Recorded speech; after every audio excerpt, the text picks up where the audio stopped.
ನಮಸ್ಕಾರ ಗೆಳೆಯರಿ, stock market Kannada ಚಾನಲ್ಗೆ ಸ್ವಾಗತ ಸುಸ್ವಾಗತ. ಗೆಳೆಯರಿ, ವಿಡಿಯೋದಲ್ಲಿ 2 ಇಂಪಾರ್ಟೆಂಟ್ ಸ್ಟಾಕ್ಗಳಿಗೆ ಸಂಬಂಧಪಟ್ಟಂತೆ ಅಪ್ಡೇಟ್ಸ್ಗಳು ಬಂದಿದ್ದಾವೆ. ಆ ಅಪ್ಡೇಟ್ಸ್ಗಳನ್ನ ನಾವು ತಿಳ್ಕೊಳ್ಳೋಂತ ಪ್ರಯತ್ನ ಮಾಡೋಣ. ಆ ಸ್ಟಾಕ್ಗಳು ಯಾವ್ಯಾವ ಅಂತ ನಿಮ್ಗೆ ಈಗಾಗಲೇ ಗೊತ್ತಾಗಿದೆ. ಸೊ 2 ಸ್ಟಾಕ್ಗಳ ಬಗ್ಗೆ ಒಂದಷ್ಟು ವಿಚಾರಗಳನ್ನ ನಾವು ತಿಳ್ಕೊಳ್ಳೋಂತ ಪ್ರಯತ್ನ ಮಾಡೋಣ. ಸೊ ಮೊದಲಿಗೆ ಸ್ಟಾಕ್ಗಳಿಗೆ ಹೋಗೋದಕ್ಕಿಂತ ಮುಂಚೆ ಡಿಸ್ಕ್ಲೈಮರ್ ಕೊಡ್ಲಿಕ್ಕೆ ಇಷ್ಟಪಡ್ತೀನಿ. ಇಲ್ಲಿ ಕವರ್ ಮಾಡ್ತಿರೋಂಥ ಯಾವುದೇ ಸ್ಟಾಕ್ ಅನ್ನು ಕೂಡ ರೆಕಮೆಂಡ್ ಮಾಡ್ತಿಲ್ಲ. ನೀವು ಫರ್ದರ್ ಸ್ಟಡಿ ಮಾಡಿ ಡಿಸಿಷನ್ ತಗೊಳ್ಬಹುದು. ಆಸ್ ಎ ಎಜುಕೇಶನಲ್ ಪರ್ಪಸ್ ನಾನು ಈ ವಿಡಿಯೋನ ನಿಮ್ಮ ಮುಂದೆ ತರ್ತಾ ಇದ್ದೀನಿ. ಗೆಳೆಯರೆ, ಮೊದಲನೇ ಸ್ಟಾಕ್ ನಾವು ಬರೋದಾದ್ರೆ ಅದು ಪೇಟಿಎಂ ಅಥವಾ 197 ಕಮ್ಯುನಿಕೇಶನ್ಸ್. ಇವತ್ತು 5% ಅಪ್ಪರ್ ಸರ್ಕ್ಯೂಟ್ ಅಲ್ಲಿ ಕ್ಲೋಸಿಂಗ್ ಅನ್ನ ಕೊಟ್ಟಿದೆ. ಇನ್ ಕೇಸ್ 5 ಡೇಸ್ ಪರ್ಫಾರ್ಮೆನ್ಸ್ ಅನ್ನು ನೋಡಿದ್ರೆ 13-14% ಪಾಸಿಟಿವ್ ಪರ್ಫಾರ್ಮೆನ್ಸ್ ಅನ್ನ ಕೊಟ್ಟಿದೆ ಜಸ್ಟ್ 5 ಡೇಸ್ ಅಲ್ಲಿ. ಕಂಪನಿಗೆ ಸಂಬಂಧಪಟ್ಟಂತೆ ಒಂದು ನ್ಯೂಸ್ ಬಂದಿದೆ. ಆಕ್ಚುಲಿ ಇದು ಕಂಪನಿಗೆ ಪಾಸಿಟಿವ್ ನ್ಯೂಸ್. ನೋಡೋಣ ಆ ನ್ಯೂಸ್ ಏನು ಅಂತ.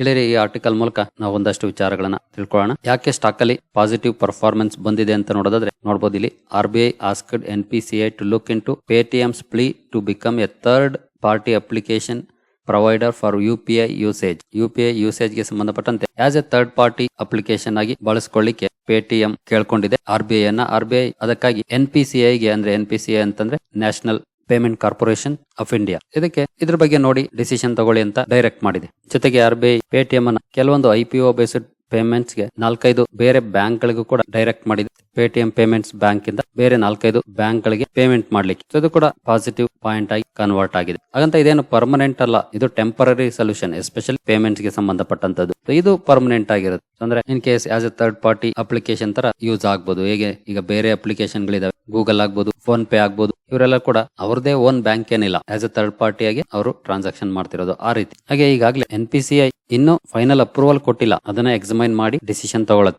ಕೊಡಬಹುದು, ಕೊಡದೇನೋ ಇರಬಹುದು, ಬಟ್ ಮೋಸ್ಟ್ ಪ್ರಾಬಬ್ಲಿ ಇದಕ್ಕೆ ಪರ್ಮಿಷನ್ ಕೂಡ ಸಿಗುವಂತ ಚಾನ್ಸಸ್ ಜಾಸ್ತಿ ಇರುತ್ತೆ. ಸೊ ಇದು ಮೇನ್ ರೀಸನ್ ಆಗಿತ್ತು ಪೇಟಿಎಂ ಸ್ಟಾಕ್ ಅಲ್ಲಿ ಪಾಸಿಟಿವ್ ಪರ್ಫಾರ್ಮೆನ್ಸ್ ಕಂಡು ಬರ್ಲಿಕ್ಕೆ. ಜೊತೆಗೆ ಈಗಾಗಲೇ ಮೊರ್ಗನ್ ಸ್ಟ್ಯಾನ್ಲಿ ಅವರು ಇತ್ತೀಚೆಗೆ ಇದರಲ್ಲಿ ಇನ್ವೆಸ್ಟ್ಮೆಂಟ್ ಅನ್ನು ಕೂಡ ಮಾಡಿದ್ರು, 244 ಕೋಟಿ. ನಾನು ಆಗ್ಲೂ ಕೂಡ ನ್ಯೂಸ್ ಅನ್ನ ಕವರ್ ಮಾಡಿ ಅವರ ರಿಸ್ಕ್ ಅಪಟೈಟ್ ಮೇಲೆ ಇನ್ವೆಸ್ಟ್ಮೆಂಟ್ ಅನ್ನ ಮಾಡ್ತಾರೆ. ಅದ್ರ ಬಗ್ಗೆ ನೀವು ತಲೆ ಕೆಡಿಸ್ಕೊಳ್ಬೇಡಿ ಅಂತ ಕೂಡ ನಾನು ಹೇಳಿದ್ದೆ. ಯಾಕಂದ್ರೆ ಅವ್ರಿಗೆ ಕೋಟಿಗಳಲ್ಲಿ ಲಾಸ್ ಆದ್ರೂ ಕೂಡ ಇಟ್ಸ್ ಮ್ಯಾನೇಜಬಲ್, ಬಟ್ ನಮ್ಗೆ ಆಗೋಲ್ಲ. ಸೊ ಆ ರೀತಿ ಖಂಡಿತ ರಿಟೇಲ್ ಇನ್ವೆಸ್ಟರ್ಸ್ ಇರೋದು. ಹಾಗಾಗಿ ಅವರ ರಿಸ್ಕ್ ಅಪಟೈಟ್ ಗೆ ತಕ್ಕಂತೆ ಅವರು ನಿರ್ಧಾರಗಳನ್ನ ಮಾಡ್ತಾರೆ. ಹಾಗಾಗಿ ನಾವಂತೂ ಖಂಡಿತ ಇವ್ರನ್ನ ಫಾಲೋ ಮಾಡೋದಕ್ಕೆ ಫಂಡಮೆಂಟಲ್ಸ್ ಏನ್ ಹೇಳುತ್ತೆ ಅದ್ರ ಮೇಲೆ ನಾವು ಡಿಸಿಷನ್ ತಗೊಳ್ಬೇಕು. ಇನ್ ಕೇಸ್ ನಾವು 1 ಮಂತ್ ಪರ್ಫಾರ್ಮೆನ್ಸ್ ನೋಡಿದ್ರೆ ಸ್ಟಿಲ್ ನೋಡಬಹುದು 43% ಡೌನ್ ಇದೆ ಸ್ಟಾಕ್. 6 ಮಂತ್ಸ್ ಪರ್ಫಾರ್ಮೆನ್ಸ್ ಅನ್ನು 51% ಡೌನ್ ಇದೆ. ಎಸ್ಪೆಷಲಿ ಲಾಸ್ಟ್ 1 ಮಂತ್ ಅಲ್ಲಿ ಬಂದಿರುವಂತ ಡೌನ್ ಫಾಲ್ ಇದೆ. ಇದರ ಮೇನ್ ಬಿಸ್ನೆಸ್ ಸ್ಟಾಪ್ ಆಗ್ತಿದೆ ಪೇಮೆಂಟ್ಸ್ ಬ್ಯಾಂಕ್. ಇನ್ನುಳಿದಂತೆ ಬೇರೆ ಬಿಸ್ನೆಸ್ ಗಳು ರನ್ ಆಗುತ್ತೆ. ಬಟ್ ಸಾಕಷ್ಟು ಆದಿಯನ್ ಕಂಪನಿ ಸವಸ್ಬೇಕಾಗುತ್ತೆ ಇಲ್ಲಿಂದ. ಹಾಗೆ ನಾನು ಸಾಕಷ್ಟು ಸಲ ಹೇಳಿದ್ದೀನಿ, ಈಗಾಗಲೇ ಈ ಕಂಪನಿ ಬಗ್ಗೆ ಕವರ್ ಮಾಡಿದಾಗೆಲ್ಲ ಕೂಡ ಹೇಳಿದ್ದೀನಿ. ನಾನು ಈ ಕಂಪನಿ ಬಗ್ಗೆ ಪಾಸಿಟಿವ್ ಆಗೋದು ಕಂಪನಿಯ ಬಿಸ್ನೆಸ್ ಅಲ್ಲಿ ನಂಬರ್ಸ್ ಪಾಸಿಟಿವ್ ಆದಾಗ. ಸೇಲ್ಸ್ ವೈಸ್ ನೋಡಿದ್ರೆ ಖಂಡಿತ ಕಂಪನಿಯ ನಂಬರ್ಸ್ ಚೆನ್ನಾಗಿ ಕಾಣುತ್ತೆ. ಆದ್ರೆ ನಾವು ಆಪರೇಟಿಂಗ್ ಪ್ರಾಫಿಟ್ ನೋಡಿದ್ರೆ ನೋಡಬಹುದು ಸೇಲ್ಸ್ ಗಿಂತ ಖರ್ಚು ಜಾಸ್ತಿ ಆಗ್ತಾ ಇದೆ. ಹಾಗಾಗಿ ಲಾಸ್ ಅಲ್ಲಿದೆ ಕಂಪನಿ. ಹಾಗೆ ನಾವು ನೆಟ್ ಪ್ರಾಫಿಟ್ ಗೆ ಬಂದು ಇನ್ನು ವೈಡನ್ ಆಗುತ್ತೆ, ಲಾಸ್ ದೊಡ್ಡದೇ ಆಗ್ತಾ ಹೋಗುತ್ತೆ. ಸೊ ಈ ರೀತಿ ಇರುವಂತ ಕಡೆ ನನ್ನ ಅಮೌಂಟ್ ಅನ್ನ ಇನ್ವೆಸ್ಟ್ ಮಾಡಿ ರಿಸ್ಕ್ ಗೆ ತಳ್ಳೋದಕ್ಕಿಂತ ನಾನು ದೂರ ಇರಕ್ಕೆ ಇಷ್ಟಪಡ್ತೀನಿ. ಬೇರೆ ಸ್ಟಾಕ್ ಗಳಲ್ಲಿ ನಾನು ಅಪಾರ್ಚುನಿಟೀಸ್ ಅನ್ನ ನೋಡ್ತೀನಿ. ಇನ್ನುಳಿದಂತೆ ಇಲ್ಲೇನಂತ ಬಿಗ್ ಪಾಸಿಟಿವ್ಸ್ ಖಂಡಿತ ಇಲ್ಲ. ನಾನು ಪ್ಯೂರ್ಲಿ ಈ ಕಂಪನಿಯನ್ನ ಅವಾಯ್ಡ್ ಮಾಡ್ತಿರೋದೇ ಬಿಸ್ನೆಸ್ ನ ಕಾರಣಕ್ಕೆ, ಈ ನಂಬರ್ಸ್ ನ ಕಾರಣಕ್ಕೆ, ನೆಗೆಟಿವ್ ನಂಬರ್ಸ್ ನ ಕಾರಣಕ್ಕೆ. ಇನ್ ಕೇಸ್ ಇಲ್ಲೇನಾದ್ರೂ ನಮ್ಗೆ 1000 ಕೋಟಿ ಬೇಡ, 1-2 ಕೋಟಿ ಪ್ರಾಫಿಟ್ ಇದ್ದಿದ್ರು ಕೂಡ ನಾನು ಕನ್ಸಿಡರ್ ಮಾಡ್ತಾ ಇದ್ದೆ. ಬಟ್ ಆ ರೀತಿ ಪರ್ಫಾರ್ಮೆನ್ಸ್ ಇಲ್ಲ. ಸೊ ನಾನಂತೂ ಈ company at least break even point, ಅಂದ್ರೆ ನೋ ಲಾಸ್ ನೋ ಗೇನ್, ಆ ರೀತಿ ಲೆವೆಲ್ ಬರೋವರೆಗೂ ಕೂಡ ನಾನು ಈ ಸ್ಟಾಕ್ ಇಗ್ನೋರ್ ಮಾಡ್ಲಿಕ್ಕೆ ಪ್ರಿಫರ್ ಮಾಡ್ತೀನಿ. ನೋ ಲಾಸ್ ನೋ ಗೇನ್ ಅಂದ್ರೆ 7700 ಕೋಟಿ ಕಂಪನಿಯ ರೆವಿನ್ಯೂ ಬಂತು ಅಂತ ಇಟ್ಕೊಳ್ಳಿ, ಖರ್ಚು ಕೂಡ 7700 ಕೋಟಿನೇ ಆಯ್ತು, ಆಪರೇಟಿಂಗ್ ಪ್ರಾಫಿಟ್ 0, ನೆಟ್ ಪ್ರಾಫಿಟ್ 0 ಅಷ್ಟೇ ಇದೆ ಅಂದ್ರೂ ಕೂಡ ಓಕೆ. ಯಾಕಂದ್ರೆ ಬರೋದನ್ನ ಖರ್ಚು ಮಾಡ್ತಿದೆ, ಎಕ್ಸ್ಟ್ರಾ ಬರ್ಡನ್ ಕಂಪನಿಗೆ ಆಗ್ತಿಲ್ಲ ಅಂತ ಅನ್ಕೊಳ್ಬಹುದು. ಬಟ್ ಇಲ್ಲಿ ಲಾಸ್ ಹೋಗ್ತಿರೋದ್ರಿಂದ ಖಂಡಿತ ಎಕ್ಸ್ಟ್ರಾ ಬರ್ಡನ್ ಕಂಪನಿಗೆ ಆಗ್ತಿರುತ್ತೆ. ಹಾಗಾಗಿ ನಾನಂತೂ ಅವಾಯ್ಡ್ ಮಾಡ್ಲಿಕ್ಕೆ ಪ್ರಿಫರ್ ಮಾಡ್ತೀನಿ.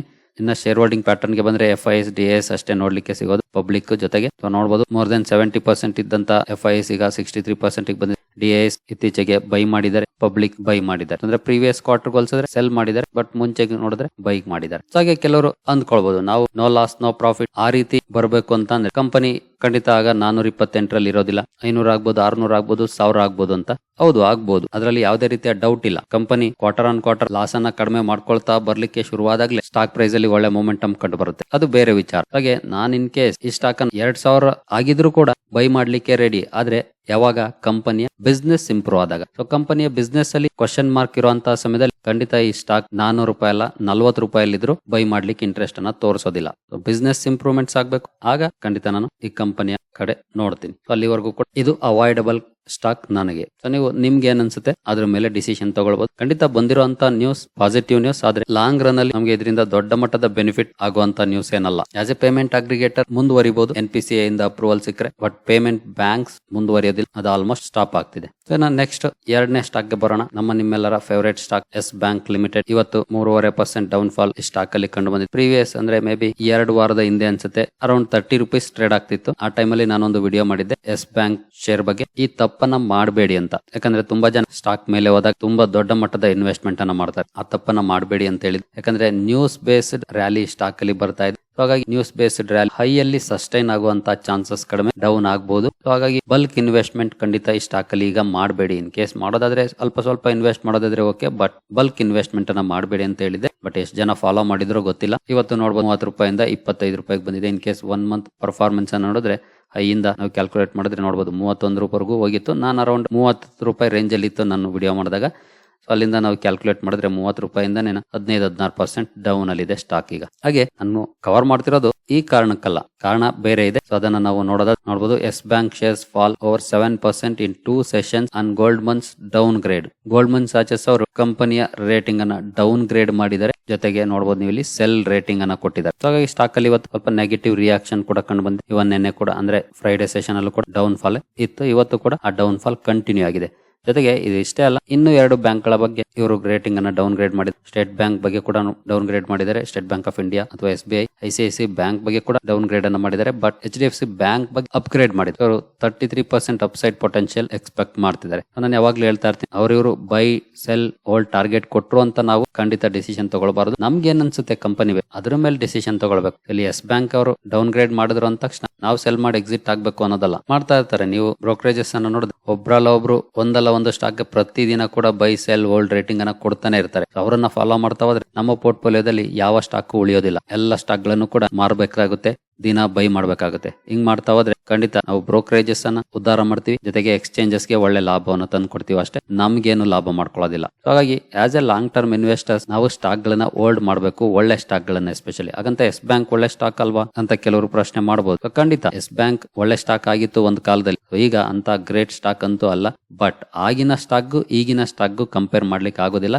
ಯಾಕಂದ್ರೆ ಹಳೆ ಮ್ಯಾನೇಜ್ಮೆಂಟ್ ಇವತ್ತು ಇಲ್ಲ. ಅವರು ಮಾಡಿದ ತಪ್ಪಿಗೆ ಶಿಕ್ಷೆ ಅನುಭವಿಸ್ತಿದ್ದಾರೆ. ಆದ್ರೆ ಅವರು ತಪ್ಪು ಮಾಡಿದ್ರು ಅಟ್ ದ ಸೇಮ್ ಆ ಶಿಕ್ಷೆನ ಇನ್ವೆಸ್ಟರ್ಸ್ ಕೂಡ ಅನುಭವಿಸ್ತಿದ್ದಾರೆ. ಯಾಕಂತಂದ್ರೆ ಸ್ಟಾಕ್ 5 ವರ್ಷದ ಪರ್ಫಾರ್ಮೆನ್ಸ್ ಅನ್ನು ನೋಡಿದ್ರೆ 89% ಡೌನ್. ಆಲ್ಮೋಸ್ಟ್ ಇನ್ವೆಸ್ಟರ್ಸ್ಗೂ ಕೂಡ ಶಿಕ್ಷೆನೇ ಇದು. ಒಳ್ಳೆ ಬ್ಯಾಂಕ್ ಅಂತ ಇನ್ವೆಸ್ಟ್ ಮಾಡಿ ಇವತ್ತು ಡೌನ್ ಅಲ್ಲಿದೆ. 300-400 ರೇಂಜ್ ಅಲ್ಲಿ ಇದ್ದಂತ ಸ್ಟಾಕ್ ಇವತ್ತು 25 ರೂಪಾಯಿ ಟ್ರೇಡ್ ಆಗ್ತಿದೆ ಅಂತ ಇಂದಿನ ಮ್ಯಾನೇಜ್ಮೆಂಟ್ ಮಾಡಿದಂತ ಮಿಸ್ಟೇಕ್ ಗಳು. ಆದ್ರೆ ಈಗ ಆ ಮ್ಯಾನೇಜ್ಮೆಂಟ್ ಇಲ್ಲ, ಟೋಟಲಿ ಕಂಪನಿಯ ಮ್ಯಾನೇಜ್ಮೆಂಟ್ ಬದಲಾಗಿದೆ. ಹಾಗಾಗಿ ಹೊಸದಾಗಿ ಶುರು ಮಾಡ್ತಾ ಇದೆ. ಹೇಗೆ ಅಂತಂದ್ರೆ 400 ಇದ್ದಂತ ಸ್ಟಾಕ್ 0 ಇಂದ ಶುರು ಮಾಡಿದಾಗೆ ಈಗ ಆಗಿರೋದು. ಹಾಗಾಗಿ ಅದಕ್ಕೂ ಇದಕ್ಕೂ ನಾವು ಕಂಪೇರ್ ಮಾಡ್ಲಿಕ್ಕೆ ಆಗೋದಿಲ್ಲ, ಡಿಫ್ರೆಂಟ್ ಇಶ್ಯೂ ಆಗುತ್ತೆ. ಬಟ್ ಆಸ್ ಆಫ್ ನೌ ನಾನು ಯಾವಾಗ್ಲೂ ಹೇಳಾಗೆ ನಾನು ಇಲ್ಲಿ ಬಲ್ಕ್ ಇನ್ವೆಸ್ಟ್ಮೆಂಟ್ ಅನ್ನ ಖಂಡಿತ ಪ್ರಿಫರ್ ಮಾಡೋದಿಲ್ಲ. ಇನ್ ಕೇಸ್ ಏನು 500,000 ಕ್ವಾಂಟಿಟಿ ಹೋಲ್ಡ್ ಮಾಡ್ತೀವಿ ಅಂದ್ರೆ 2,000-3,000 ಹೋಲ್ಡ್ ಮಾಡ್ತೀವಿ ಅಂದ್ರೆ okay, it's manageable. But more than that risky ಅಂತಾನೆ ಹೇಳ್ತೀನಿ. ಯಾಕಂದ್ರೆ ಒಳ್ಳೆ ರಿಟರ್ನ್ಸ್ ಅನ್ನ ಸಾಕಷ್ಟು ಬೇರೆ ಸ್ಟಾಕ್ ಗಳಲ್ಲಿ ಗಳಿಸುವಂತ ಅವಕಾಶ ಇರುವಾಗ ನಾವು ಇದರಲ್ಲಿ ಯಾಕೆ ಕೂತ್ಕೊಳ್ಳುವಂತ ಅವಶ್ಯಕತೆ ಖಂಡಿತ ಇಲ್ಲ. ಇನ್ ಕೇಸ್ 1 ಇಯರ್ ಪರ್ಫಾರ್ಮೆನ್ಸ್ ನೋಡಿದ್ರೆ 53% ಇದೆ. ಸೊ ಒಳ್ಳೆ ರಿಟರ್ನ್ಸ್ 53%. ಆದ್ರೆ ನೀವು ಇಲ್ಲಿ ನೋಡಬಹುದು ಲಾಸ್ಟ್ ಇಯರ್ 27 ಫೆಬ್ರವರಿಯಿಂದ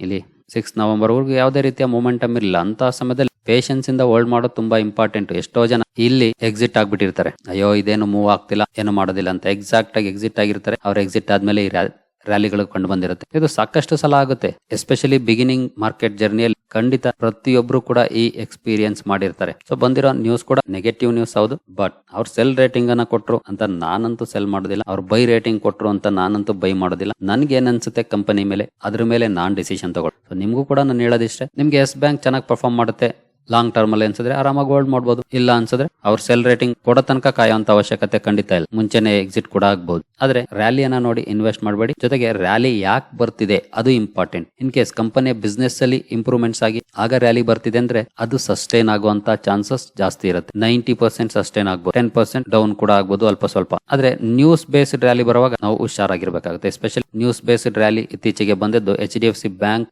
ಸ್ಟಾಕ್ ಅಲ್ಲಿ 11% ಅಥವಾ 10% ಹೋಲ್ಡಿಂಗ್ ಅನ್ನ ಬೈ ಮಾಡಬಹುದು ಅಂತ. ಸೊ ಹಾಗಂತವ್ರೆ ನೆಕ್ಸ್ಟ್ ಡೇನೆ ಬೈ ಮಾಡೋದಿಲ್ಲ. ನಾನು ಅವತ್ತು ಕೂಡ ಹೇಳಿದ್ದೆ, ಅವ್ರಿಗೆ ಸಾಕಷ್ಟು ಸಮಯ ಇರುತ್ತೆ, ಆ ಸಮಯದಲ್ಲಿ ಅವರು ಇನ್ವೆಸ್ಟ್ ಮಾಡಬಹುದು, ಮಾಡದೇನು ಕೂಡ ಇರಬಹುದು. ಮಾಡೋ ಅವಕಾಶ ಇದೆ ಅಂದ ತಕ್ಷಣ ಎಲ್ಲ ಮಾಡೋದಿಲ್ಲ. 5% 6% ಕೂಡ ಬೈ ಮಾಡಬಹುದು ಅಥವಾ ಅದನ್ನು ಕೂಡ ಮಾಡದೇನು ಇರಬಹುದು. ಬಟ್ ಅವಕಾಶ ಅಂತೂ ಇದ್ದೇ ಇರುತ್ತೆ. ಬಟ್ ಇವೆಲ್ಲನೂ ಕೂಡ ನಮ್ಗೆ ಲಾಭವನ್ನ ತಂದು ಕೊಡೋದು ಲಾಂಗ್ ಟರ್ಮ್ ಅಲ್ಲಿ. ಯಾಕಂದ್ರೆ ಶಾರ್ಟ್ ಟರ್ಮ್ ಅಲ್ಲಿ ಬಂದಂತ ರ್ಯಾಲಿ ಹೀಗೆ ಪ್ರಾಫಿಟ್ ಬುಕಿಂಗ್ ಕೂಡ ಕಾರಣ ಆಗುತ್ತೆ ಒಂದಲ್ಲ ಒಂದ್ ಕಡೆಯಿಂದ. ಅದನ್ನ ನೋಡಿ ಸುಮಾರು ಜನ ಭಯಪಟ್ಟು ಎಕ್ಸಿಟ್ ಕೂಡ ಆಗಿರ್ತಾರೆ. ಬಟ್ ಲಾಂಗ್ ಟರ್ಮ್ ಅಲ್ಲಿ ಹೋಲ್ಡ್ ಮಾಡಿದಾಗ ಆ ಲಾಭಗಳು ಸಿಗುತ್ತೆ, ಶಾರ್ಟ್ ಟರ್ಮ್ ಅಲ್ಲಿ ಅಲ್ಲ. ಸೊ ಶಾರ್ಟ್ ಟರ್ಮ್ ರ್ಯಾಲಿ ಬಂತು ಅಂದ್ರೆ ಅದನ್ನ ಎಂಜಾಯ್ ಮಾಡ್ಬೇಕು, ಬಿಟ್ರೆ ಅದರಲ್ಲಿ ಪಾರ್ಟಿಸಿಪೇಟ್ ಮಾಡಬಾರ್ದು, ಎಸ್ಪೆಷಲಿ ನ್ಯೂಸ್ ಬೇಸ್ಡ್ ರ್ಯಾಲಿ ಆಗಿದ್ದಾಗ. ಸೊ ಇನ್ ಕೇಸ್ ಹಿಂದಿನ ವಿಡಿಯೋ ನೋಡಿಲ್ಲ ಅಂತಂದ್ರೆ ನೀವು ಒಂದ್ಸಲ ನೋಡಿ, 2 ವೀಕ್ ಹಿಂದೆ ಅಂದ್ಕೊಳ್ತೀನಿ ನಾನು, ನೋಡ್ಬೋದು, ಇಲ್ಲಿದೆ ವಿಡಿಯೋ. ಎಸ್ ಬ್ಯಾಂಕ್ ಅಲ್ಲಿ ರ್ಯಾಲಿ, ಈಗ ಈ ತಪ್ಪು ಮಾಡಬೇಡಿ ಅಂತ. ಸೇಮ್ ಇದೇ ಪಾಯಿಂಟ್ಸ್ ಅಲ್ಲೂ ಕೂಡ ಮೆನ್ಷನ್ ಮಾಡಿದ್ದೆ. ಅಂದ್ರೆ ಟಾಪ್ ಅಲ್ಲಿ ಇದೆ ಸ್ಟಾಕ್, ಇಲ್ಲಿ ಬಲ್ಕ್ ಇನ್ವೆಸ್ಟ್ಮೆಂಟ್ ಅನ್ನ ಮಾಡಬೇಡಿ ಅಂತ. ಸ್ವಲ್ಪ ಓಕೆ, ಬಟ್ ಬಲ್ಕ್ ಇನ್ವೆಸ್ಟ್ಮೆಂಟ್ ಖಂಡಿತ ನೀವು ಯಾವುದೇ ಸ್ಟಾಕ್ ಅಲ್ಲೂ ಮಾಡಬಾರ್ದು ಪೀಕ್ ಅಲ್ಲಿ ಇದ್ದಾಗ. ನಾನು ಯಾವಾಗ್ಲೂ ಒಂದು ಸ್ಟ್ರಾಟಜಿ ಹೇಳ್ತಾ ಇರ್ತೀನಿ, 25% ನಮ್ಮ ಹತ್ರ ಇರೋದ್ರಲ್ಲಿ ಕಾಲು ಭಾಗ, ಸೊ ಅಷ್ಟೇ ಇನ್ವೆಸ್ಟ್ಮೆಂಟ್ ಮಾಡುತ್ತೆ. ಈಗ ಡೌನ್ ಆಗಿದೆ ಅಂತ ಸಮಯದಲ್ಲಿ ಸ್ವಲ್ಪ ಇನ್ವೆಸ್ಟ್ ಮಾಡಬಹುದು. ಈ ರೀತಿ ನಾವು ಸ್ಟ್ರಾಟಜಿಯನ್ನ ಮಾಡ್ಕೊಳ್ಬೇಕಾಗುತ್ತೆ. ಇದು ಎಲ್ಲೂ ಬರೆದಿಟ್ಟಿರುವಂತ ರೂಲ್ಸ್ ಅಲ್ಲ, ನಮಗೆ ನಾವೇ ಹಾಕೊಳ್ಬೇಕಾಗಿರುವಂತ ರೂಲ್ಸ್. ತುಂಬಾ ಜನ ದೊಡ್ಡ ಇನ್ವೆಸ್ಟರ್ಸ್ ಇದನ್ನೇ ಫಾಲೋ ಮಾಡೋದು, ಅದರಿಂದಾನೇ ಅವರು ಒಳ್ಳೆ ಲಾಭವನ್ನು ಕೂಡ ಗಳಿಸೋದು. ಒಳ್ಳೆ ಸ್ಟಾಕ್ ಗಳಲ್ಲಿ ನಾವು ಡೌನ್ ಆಯ್ತು ಅಂತಂದ್ರೆ ನಮ್ಮ ಇನ್ವೆಸ್ಟ್ಮೆಂಟ್ ಅನ್ನ ಡಬಲ್ ಮಾಡಬೇಕು, ಬಟ್ ಈ ರೀತಿ ರಿಸ್ಕಿ ಸ್ಟಾಕ್ ಗಳಲ್ಲಿ ಅಲ್ಲ. ಸರಿಗಳಿರಿ, ಈ ವಿಡಿಯೋ ನಿಮಗೆ ಇಷ್ಟ ಆಗಿದೆ ಅಂದ್ಕೊಳ್ತೀನಿ. ಮುಂದಿನ ವಿಡಿಯೋದಲ್ಲಿ ಸಿಗೋಣ. ಅಲ್ಲಿವರೆಗೂ ಜೈ ಹಿಂದ್, ಜೈ ಕರ್ನಾಟಕ.